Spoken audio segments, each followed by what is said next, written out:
Hi guys, welcome back to my channel.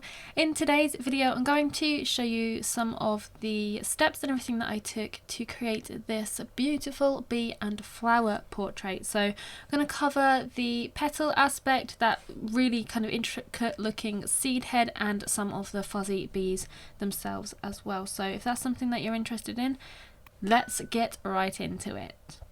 So one of the very first things I did was obviously create my outline, and I always get people ask exactly how I create the outline, and I use the grid method, and I'm going to leave a link in the description and as a card up above so you can go and check out the way I actually do that to create accurate outlines like this. So that's the way that I outlined the piece before I get any comments saying, oh, but you're not showing me how to draw the flower and the bee.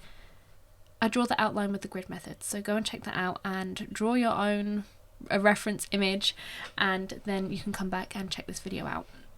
If you're wondering about the reference image, by the way, this was a free one used from Pixabay. I'll also link that below in case you want to give that a go yourself as well. So the first thing that I actually started with on this particular piece was the flower, and the petals actually aren't that difficult to create. So what I started off doing was just filling in some of the darker areas of each individual petal. So I worked petal by petal, filled in some of the darker details, and then I went through with the lighter colours and slowly worked my way back up to the darker colours. So added in all of the shadows with, I think it was a magenta colour, and then went through with light magenta all the way through the pink tones, and then finally going back to that magenta and darkening up some of the shadows a little bit more. To create the smooth, really kind of velvety texture of the petals as well, I used a Prismacolor white pencil to do the blending.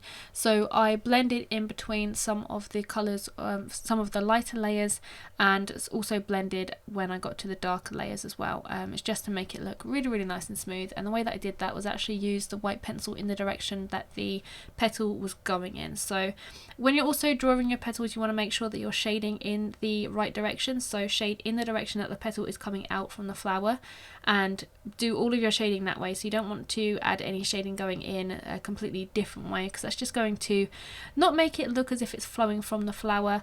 You can use tiny circular motions as well to put down your pencil, but I would suggest shading really lightly in the direction that the petal's going, and also doing a blending in that direction as well.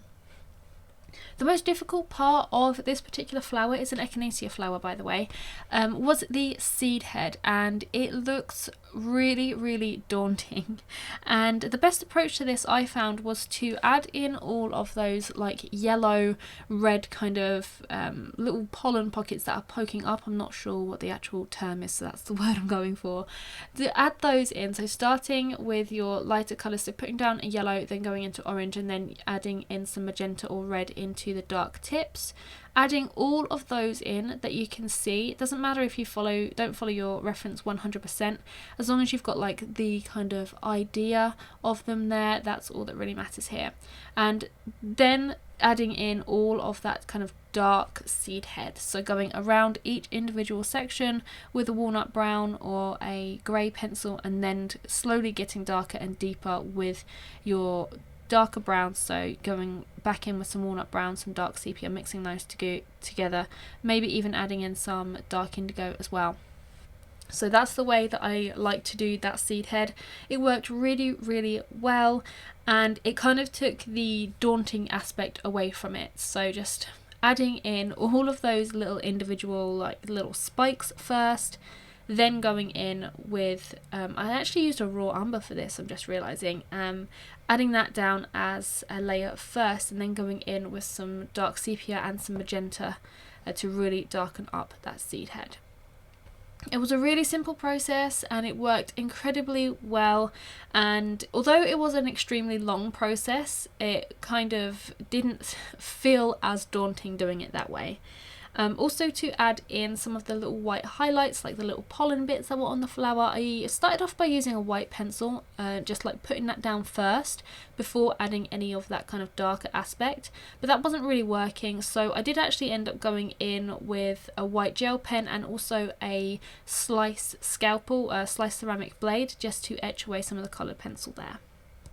So I decided then, after I'd done a little bit of the flower, to work on the fuzzy bee. So this is a really different texture to the flower, and what I started off doing here was just using some of the light greys and working in the direction that the bee fuzz was going in. So if you're looking really closely at a reference photo, you can decipher which direction, much like fur, that this particular type of texture is going in, and you want to work your layers in that direction. So again, similar to the flower petals, you don't want to work in a completely different direction. So if your fur or your fuzz is coming in a vertical aspect, you don't want to then shade horizontally, because otherwise it's not going to look right.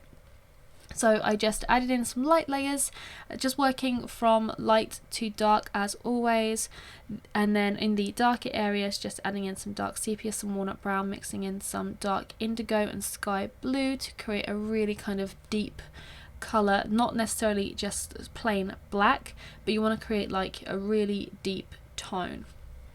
So just layering some walnut brown and some dark indigo together creates a really lovely dark tone, similar to that of black, but it has a little bit more depth to it, adds a little bit of interest to the piece as well. So I know whilst I'm going to talk about the wings of the bee here, that you've got some of the flower in the background, but the wings need a little bit of explanation. So to get that really translucent effect, so as you can see on the wings that I've already completed, you can kind of see the colours of the bee underneath. To get that translucent effect, you just need to add in really light layers of the colours that you can see through the wings, so that what you can see kind of sitting underneath those wings. So to start the wings off at the base of the body, I just added in a couple layers of some warm grey one. I think I also added in some cold grey one, and a good colour to add to wings to get that kind of translucent feel is a really pale blue. So I used a sky blue pencil here, and I added those layers down, and then I went straight in with some dark sepia and some walnut brown, and I added in the veins through the wings. That's really important to really get those dark elements down as well. So immediately by adding in those light layers of the wings and adding in a few blues and everything, and then adding in that stark vein, that really dark punchy bit through the wings, you've already got a really nice contrast going on, and you can already see a really translucent effect building as well. So some other colours that I added through the wings were some green, I think it was a chromium green opaque, and of course I also added in some yellows and some dark sepia and some dark indigo from the colours that I could see underneath those wings, and also a little bit of magenta and orange as well, where you can see the seed head of the flower poking through as well. So you just want to really lightly layer those colours down on top of that initial layer of some warm grey one or cold grey one, and you also want to make sure that you really blend with your white pencil as well. To get some really white areas, you can go in with a white gel pen, but I actually just used the white pencil here and just pushed quite hard to really get a nice opaque white section down in between those wings. To also just darken them a little bit, I added in some raw umber here and there, especially where you've got the wings going over the yellow of the bee.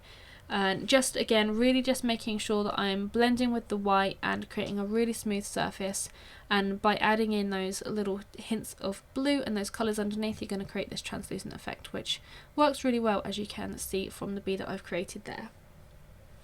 So whilst I was talking away about those wings, you can see that the seed head has been completed. So followed exactly the same principle as before. So I added in all of the lighter coloured parts, so the yellow, the orange, the red. I followed like a traffic lighting system. I started off with a stroke of yellow, then added in orange like halfway down, and then the red right to the tip there. As you can see above the bees, there's this really bright section of those really clumped together, and then as you come down towards the bee and the bottom of that seed head, you've got some darker areas poking through. So I just followed exactly the same principle as before, just adding in those brighter colours and then going in with the darker colours in between. Might sound like it's going to be a really tedious job, but it's really not. It really is the simplest way to do it, unless you want to like colour the whole of the seed head and then use a sliced craft knife or any kind of craft knife or anything and etch away all of those individual areas. But that's going a little bit too far with it, I think. The best way to do it is, as I've said, just adding in those lighter areas and going around, and it also gives a really nice effect. For the fluffiness of the bee, I forgot to mention that I used the slice ceramic blade to just etch away some of those little edges of the bee to make them look really fluffy. And also I used the technique of using the darker pencil coming from the dark areas around the bee, so from that seed head.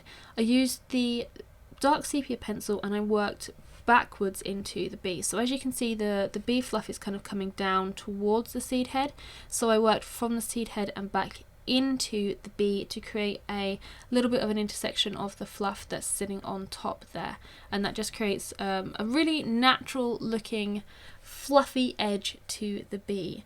Just a really simple process, and I also use that technique on whiskers and fine lines on other portraits as well. You can also use something like an embossing tool, and again you can use that sliced ceramic blade or a craft blade, and you can etch away some of the fluffy edge, so some of the dark area surrounding, but also give that other technique a go where you work backwards into a subject to create some fluffy texture. If you want to check out like how to do fur lines and how to get a tapered edge and how to make it look really soft, then check out my fur line creation video. I'll leave a link and a card up above for that as well for you guys, because that's a really good one, and that will really help you with the texture of the bee as well. So the texture of the bee is really nice and fluffy, and all I did for that was just creating fur lines, just pointing down the pencil and flicking the pencil up.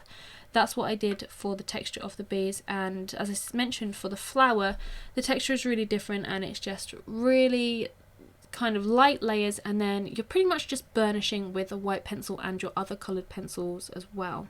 So as you can see on the large petals off to the right hand side now, I have actually added in a very light base of some light magenta, and then I've gone in and defined some of the darker areas by using some of the mid-tones and then that darkest colour of the magenta, and then I'm going back in and adding in some of the shadows and blending everything through. So to blend the petals out from those darker areas to those lighter areas, that's really important to do, because otherwise it's going to look like a really rigid structure.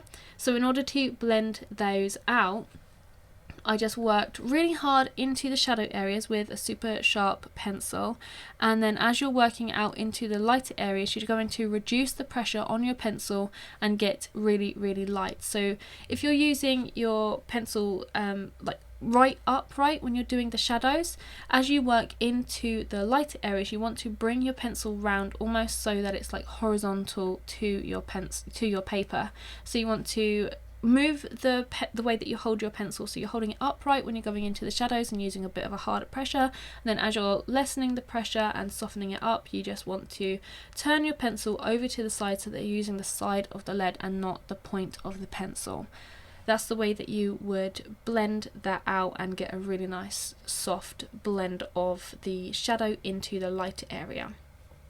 A quick tip for you guys when you're creating petals and flowers like this, and you're looking at all of the different petals and you're like, how on earth do I decipher what goes where? The best thing to do is take it petal by petal and a little section at a time, and add in all of those darker areas first, then go through with your lighter colours and then your mid-tones and blend everything together.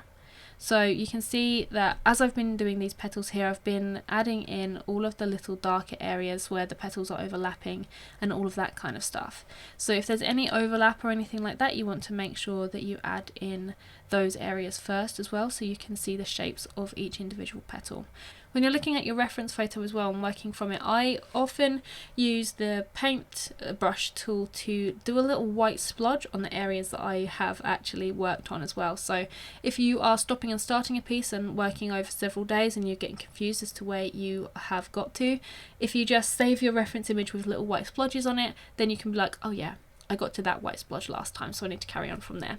Cool. Little hint for you guys if you're struggling to find your place on your reference photo. So that's pretty much it for this tutorial. If you do want to follow along with this one, I think it's about a almost 7-hour tutorial for this. It's a really long one, and it describes, as I said, like loads of different textures. Then make sure you check out my Patreon page and also my Club Puffin website. It's available on both of those platforms, and not only do you get access to this particular tutorial, but you'll get access to a whole bunch of others.